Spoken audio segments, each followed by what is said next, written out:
wane on the backside. What I'm going to do is I'm eyeballing it here. I'm going to get a 1x8 off of the top, and I'm going to go right here. I got plenty of room, so I'm going to come right to the edge of the wane with the blade just to set it before I drop down. Oops. Bring this over. 1x8. Here. Set it. Lock it. Now, when I come down, I'll get a nice clean edge this way. And you might have seen when I saw that 1x6 that I did it in 2 passes horizontally. They say with the Lucas mill, it's best not to cut horizontally more than about 4 inches at a time. I've done up to 6. What happens is it puts a lot of pressure on the carriage and the rails flex, so that it kind of flexes out of straight. The new 30-horse motor, I've heard guys say they go right down it with 8-inch full depth cuts horizontally, no problem. So when we cut vertically, we will have cut 8 inches deep, no problem in pine. Doug fir cutting 8 inches deep in 1 pass is tough because it's a very resonant, very hard, or very tough wood. So what's that? Favorite wood, the redwood? Huh? Favorite wood, the redwood? Probably that or the cedar because of its millability and workability. Now see, I can probably get, if you look at where this blade's tracking, I'm cutting off quite a bit of waste here. Yeah. What the heck, I'll cut another 3. So what I'm doing is I want to come back to this position to get that nice board edge. So I lock my stop down there, come back 4 inches.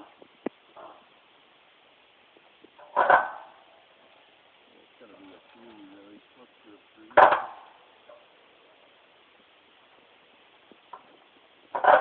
Alright, so when I come back, when I get down to the end, then I can bump over to here, and then I've got my original line that I just cut on.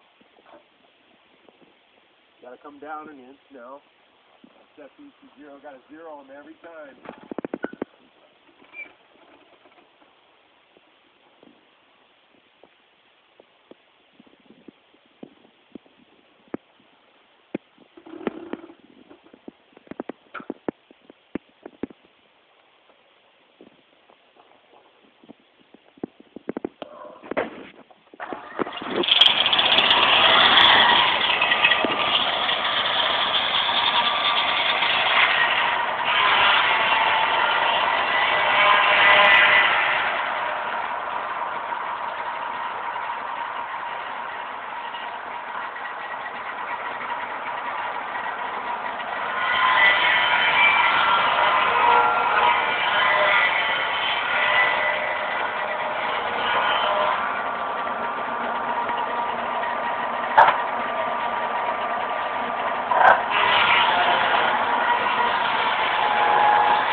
let's look at this one.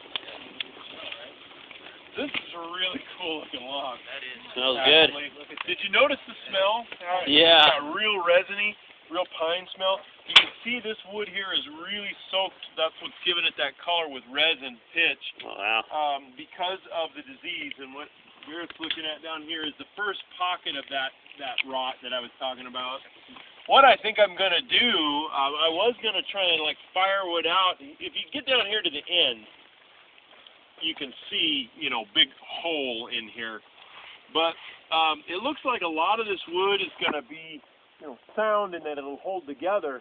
So my next, what I would do next in this board is I will reset the mill to come in right about here, and then I'll take it back there and drop it 8 inches.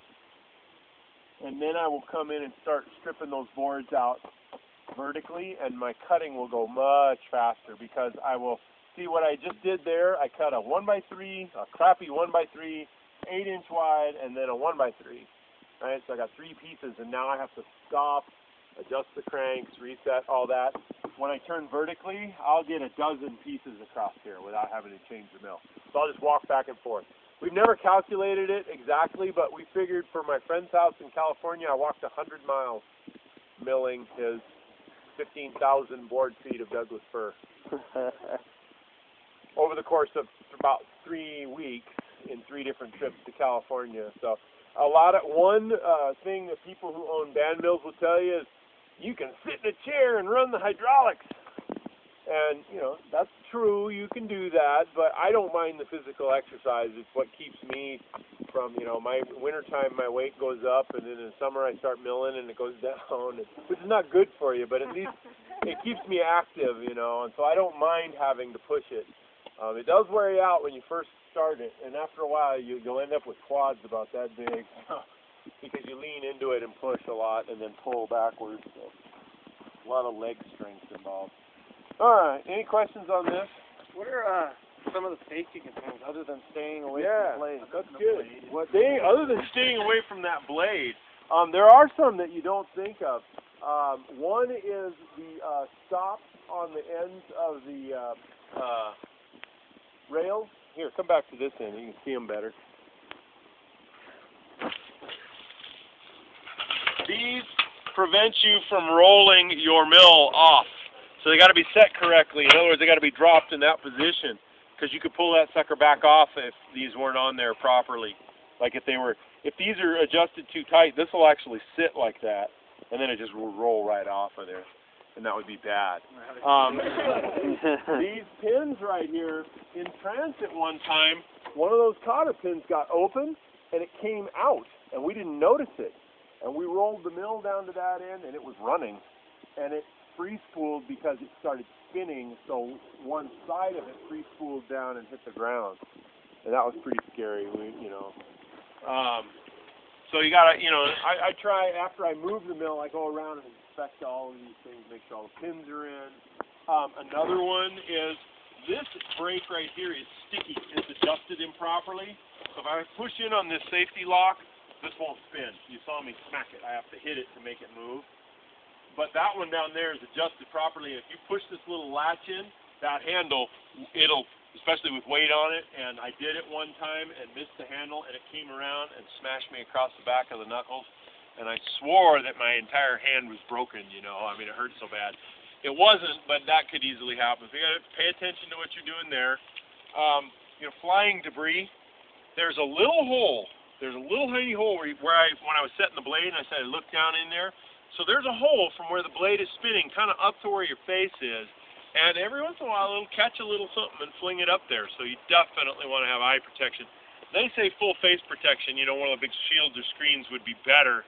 I've been hit in the face, and it stings. Nothing is like stuck in me. But you definitely don't want it to hit your eyes. So I always wear, and I have yellow glasses for days like today that I normally wear, but they were up in the house. So. But just a good pair of, safety or shooting glasses. That handle part, that looks like you adjust it to move it. Yeah. Does that have anything on it that could kind of kick back and hit you? I'll bring it down there.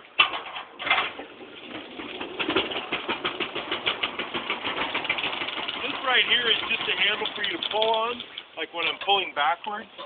So when I'm cutting 8 inches deep, so especially as we start dropping this down, the mill gets lower and lower.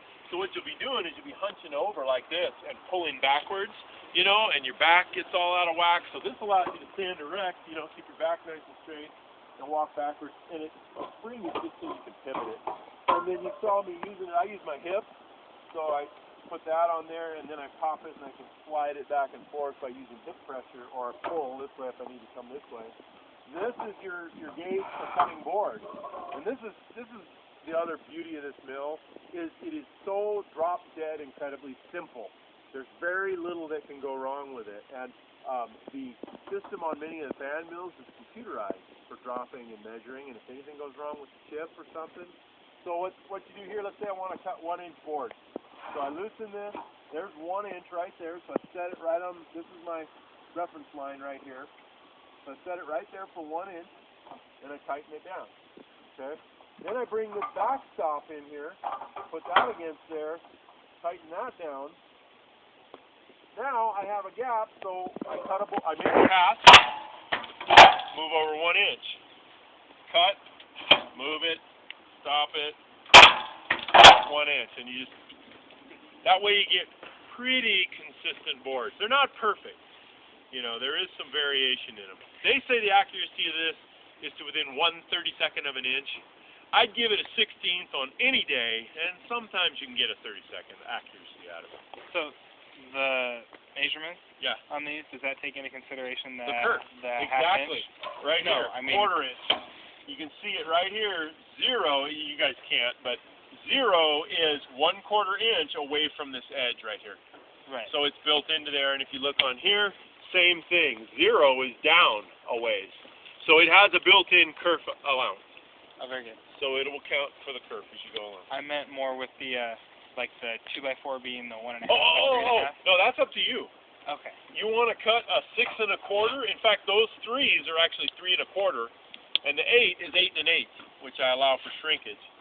So if I want to cut a 3 1/2, I set it at 3 1/2. If I want to cut a 4, I set it right there at 4, and then I just bring that in. Now I'm cutting true 4 inch. So like for my decking, a deck doesn't need to be 2 inches thick. That's waste of wood in that I'm not going to walk around on it and notice the difference between 1.5 inches and 2.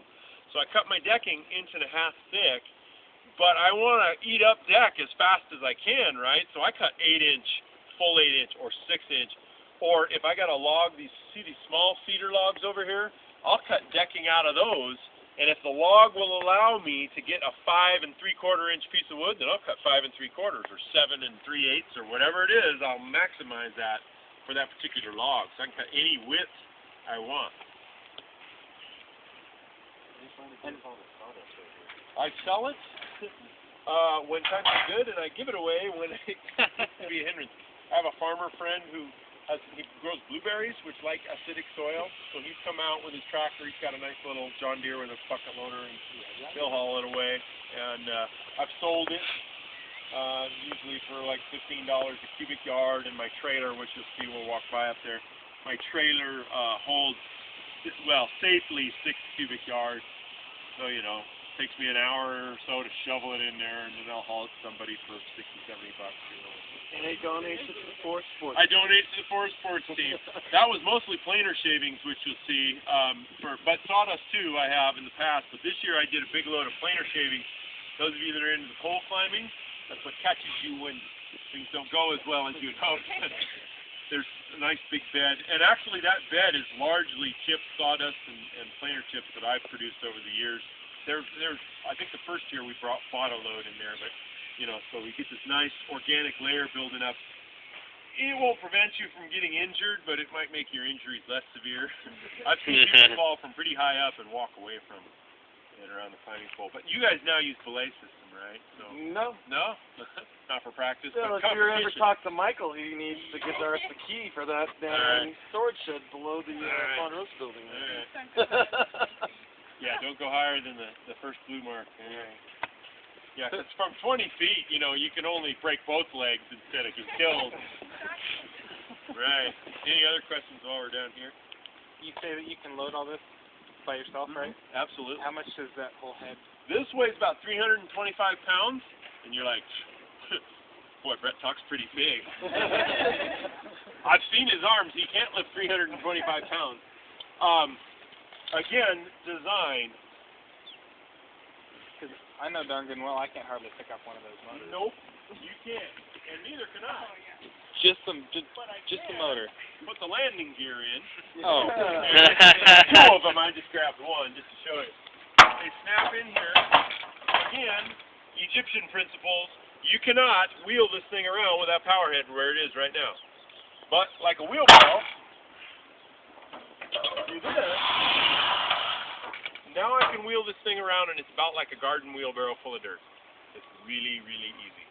So what we do is we roll it back, and I have, you see those aluminum extensions there? I'll slide those into here, which puts it out in the middle of the road, crank the cranks down, set it down on the ground, pick it up, wheel it out of there, tear the mill apart. All this stuff, the frames go in first, the bunks, I throw the bunks in the trailer, the extensions that slide out, put those in, and then last I bring this up, and I've got a ramp, and I just bring it up the ramp and park it in the trailer and tie it off in there, and so yeah. Yeah, I thought you were going to give me an impressive answer, not. Yeah. Well, the impressive thing, here's another thing you can do, and I'll show you a piece that we've done with this. So what's the biggest you can cut with this?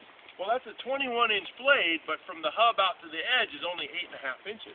So your answer would be, well, 8.5 inches, that's as deep as you can go with that radial blade. True.